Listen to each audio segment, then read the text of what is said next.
Hello everyone, I am Minoxen, and this is going to be a high-definition commentary of Battleforge, Bad Harvest on Expert difficulty, being played by Coldmind. Congratulations to Coldmind in managing to finally topple this map.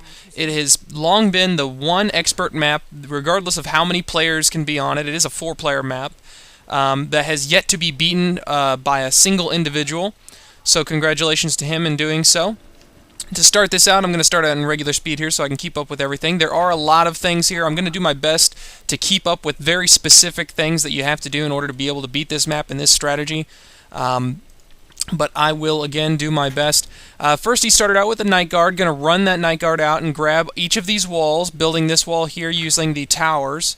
And then run the Night Guard over here with another one. Going to use these Skeleton Warriors as a distraction, activating their special ability so they don't hardly take any damage. They'll die at the end of that, but we don't care. They're not going to be doing anything. Going to use one of these Night Guards to grab the Bandit Sniper here.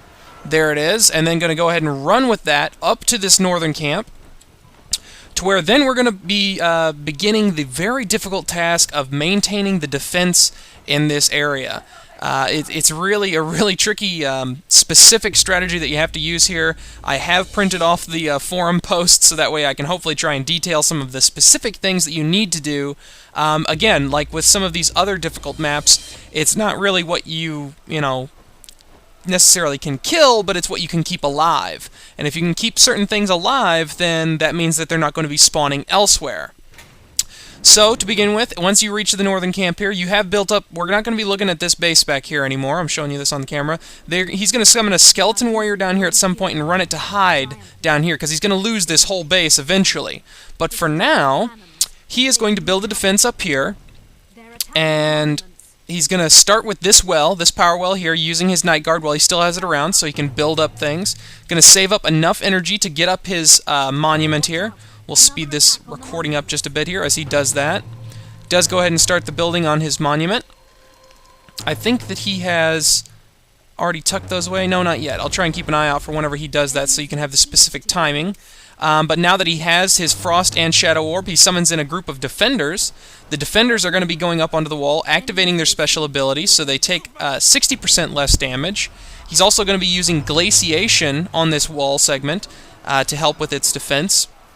And he's going to only take out a very specific group of units down here. I'm still checking for that. Very specific group of units at this wall here, using Glaciation to give his group added attack and defense on the wall segment. He's going to pick off the important players here and leave alive some other things. First, you're going to see a Grinder, a Warrior, another Warrior, a Crystal Fiend, another Crystal Fiend, 2 Earthkeepers, 2 Shards, and a Crossbowman and a Vanguard. So what he is going to do is he's going to leave the Crystal Fiend alive here. This one's going to stay alive. And then we're going to see some other things come into the group here. There's going to be an Earthkeeper, and 2 different Shards are going to make their way down here. And also a Vanguard. And he's going to keep those alive by doing some specific defensive strategies here that we're going to see detailed in just a little bit. There's that Skeleton Warrior. I didn't see it come over here. But he is hiding this Skeleton Warrior. It's about 4 minutes into this replay, so he's hiding the Skeleton Warrior over to the side there. That's a good hideaway. He's going to use that to get this base back later. But for now, that he has done his job up here with this, he's taken out the ones that he needs to. He's going to go ahead and take down this Stonekin Warrior. He's the last of the ones he needs to kill, setting his Bandit down there. Also summoning Master Archers to run down and place a Sigil down here. There we go. He is using the Frost Affinity of the Warden's Sigil. This is going to be the first one he places, and then he's also going to go ahead and summon in a Templar. Oh god, I forgot their name. The angel that can heal buildings. There we are. Let's go ahead and grab her name real quick since I'm so far... Yeah, I was right. It's the Sky Elf Templar. Going to use the Sky Elf Templar very nicely here to go ahead and reset the regeneration on this Warden's Sigil. And being careful where you place it so she doesn't get caught in these bombs that are going off, because they will do damage. So he's going to go ahead and set that to regenerate. And before he loses his base here, he's going to need to summon a little bit more with that. He has his other Sky Elf Templar, so he's got all of the Tier 2 units that he needs. Now he's going to sacrifice these 3 Master Archers and his Bandit Sniper to run up and place a couple of ice barriers. The first one is a distraction. The second one here is the one that's going to be the big one that's going to stay. And you'll see that also that he has his 2 Stonekin shards, his Stonekin Earthkeeper, and his Crystal Fiend alive. They are going to be tirelessly beating away at this ice barrier for a very, very long time. Not going to be able to get anywhere with that. Same thing going to be happening down here with this Warden Sigil down here. The Sky Elf Templar is going to keep it healed up. He's going to run another group of Master Archers down here just to build a couple more of these Warden Sigils, using the shield ability to keep these alive, and also to shield this one whenever the damage becomes too large for it to absorb or overcome with the regeneration. And now we begin the waiting game for building up all of his power. Every time you see that current power level go up to 100, it's going to immediately drop back down because he's building another power well. So we're going to skip forward here until he gets all these power wells built up. We'll go ahead and watch these little guys beating tirelessly away there. You can see the regeneration keeping up nicely. Along with this on the bottom, he's using that ice shield and refreshing it whenever it starts to get worn down just a little bit. He will go and shield it back up. That gives it a chance to recover and heal itself fully. I think we're getting closer here to the moment when he's going to draw these fellows away. He goes in and builds up the power well down here. This is the last one he builds. Runs his skeleton warriors out with a set of Master Archers. The Master Archers are going to sit behind while he runs the skeleton warriors all the way out here to draw these Earthkeepers away. And then once they're nice and safe and sound out here by themselves, he's going to go ahead and kill off his skeleton warriors and begin building these power wells. Once he does that, he'll summon in another group of Master Archers. He's going to go ahead and pick off this group of Bandit Steel Guards. I'm not really sure the specific strategy that he's going with here. I know that they have a nice XL attack, and that would probably hurt his Fire Dragons and Great Giant Worms that he's going to have later.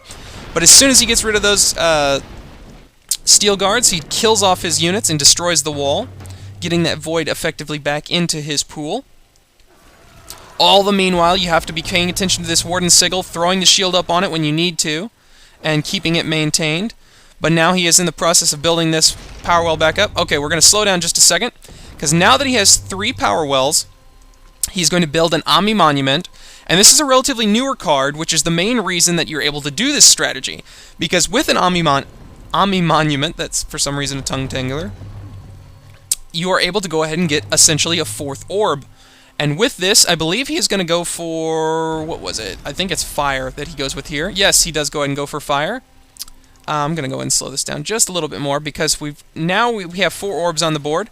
He's going to see about summoning in a couple of specific things there. Oh, another thing he did was summon Incredible Mo.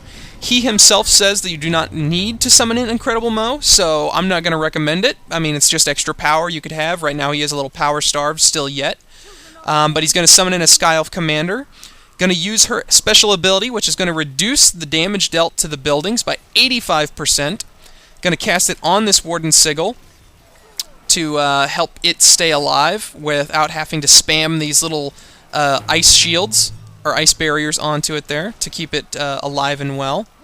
He's going to also bring in this Crystal Fiend, which is going to not only give damage reduction to whoever it's healing, but also heal them. And place this Sky Elf Commander to absorb a little bit of the damage from this Bandit Steel Guards. And then he's also going to bring in he's going to move his Sky Elf Templar down here to take a few of those pot shots and continue his defense here. And this strategy with these 2 units and the Crystal Fiend backing them up is going to be enough to keep this Sigil alive indefinitely. And then once following that, he's going to summon in the Breeding Grounds, which is going to give him enough available power to summon in all of his Tier 4 units that he's going to want. He's going to summon in a lot of Fire Dragons, summon in another Sky Elf Commander, and some Great Worms. A nice solid Tier 4 unit.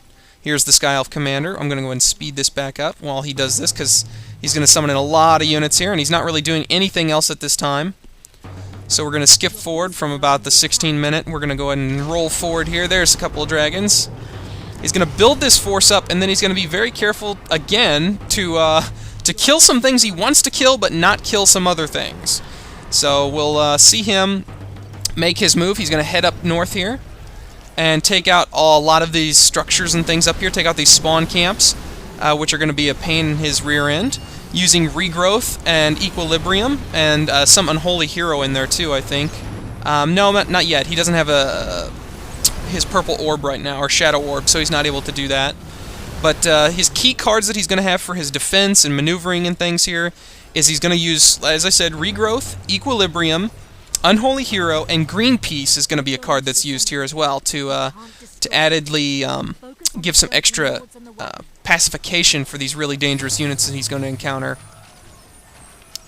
Again, back in your main base, there's nothing happening because you've got that orb built up. Maybe that was part of the Steel Guard strategy. He didn't really detail that in his forum post. I'm going to go with what I can guess here, though. The Sky Elf Commander is going to come up and supplement along with this Templar, and he's going to reposition. This is very important here, what you're doing here. You're going to reposition these guys to the south after having redirected this Crystal Fiend. And you're going to set it up on this ice barrier because at some point in the game, once you get all your tier 4 units and you start taking out some of these commanders, these Stonekin commanders and things, or Stonekin lords, I should say, there's going to be a huge group of Crystal Fiends that will spawn here, and they're going to want to push in your base. So with this ice barrier, with a Sky Elf Templar and Sky Elf Commander on it, it will last throughout that entire siege. He's going to take his dragons and fly them down here, ignoring completely, and very impressively, the bandit walkers which are attacking this structure. It doesn't matter. They're not going to be able to accomplish anything. And now you're going to begin the strategy to end this game. You're going to start flying your 4 giant worms and your 4 fire dragons, fully upgraded in this case, to go around and take out each of the the Stonekin lords. I'll speed this replay up a little bit here as he goes around and does that. Being careful to heal his units whenever absolutely necessary, and continuing to move at all times so that way he doesn't sit and absorb too much damage. Took out the first commander, now he's going to go ahead and go for this camp here and take out the second one. Go ahead and speed this up just a little bit more here. He's actually going to be done with this in 4 minutes, surprisingly enough. As it is 23 minutes in, and this is a 27-minute replay. There's a green piece used to go ahead and make this Jemai forget completely what he was doing and ignore the massive horde of dragons that are flying overhead. Taking out the third Stonekin Lord, you're going to loop up and around, avoiding these fire traps, not even bothering to get rid of them. Looping around here using another green piece, and making your way to the boss. So, as we said, here are the Crystal Fiend group that spawned, and they are just trying to take this thing out with the best of their abilities, but they cannot, along with these bandit walkers. And he's going to have a little difficulty here because he's going to try and take out these healers are really tricky to get rid of. You have to off-tank, or well, you have to off-focus just enough damage so that way their healing chain gets broken. And then once he can finally manage to do that and take down one of the healers, you can take down the second healer really easy. And then it's just a matter of moving on to the last one. So, wow, yeah, it's amazing strategy here. The few key things that you have to keep in mind are those specific keeping alive strategies that we mentioned there. On his forum post, I believe it's step number 3. So be sure to check out the link in the description for his full forum post and any advice that he might have on trying to complete this strategy yourself. Right now we're going to go ahead and see, with a little bit of added effort here, he's trying to get this healer down. I'm not sure what it's going to take. He's going to have to focus down this Jemai yet again. And go ahead and go back to his business. I think it's this time that he manages to get it done here. Yeah, there we go. There's the first healer. The second healer is going to be going down really shortly. And he moves on to the Rogue Giant. So that is how you can manage to beat Bad Harvest in expert difficulty with no limitations whatsoever. So thank you so much for Coldmind for doing this and finally completing the challenge here. We did get to go and see the use of Ami Monument, which made this, basically I believe it made it possible. I'd like to see it without Ami Monument. That would definitely be an interesting challenge. But with as much difficulty as he had to go through to get this accomplished, with using Ami Monument to get that 4th orb, congratulations to him. Thank you all so much for watching. It's good to do another battleforge replay here. I hope you have enjoyed, and if you did enjoy, feel free to subscribe. I'm probably going to be doing another battleforge video here in the near future for the recent community challenge that has ended. And, of course, always stay tuned for more Heroes of Newerth videos and possibly more in the future. So thank you all for watching. This has been minoxen, and I'll catch you next time.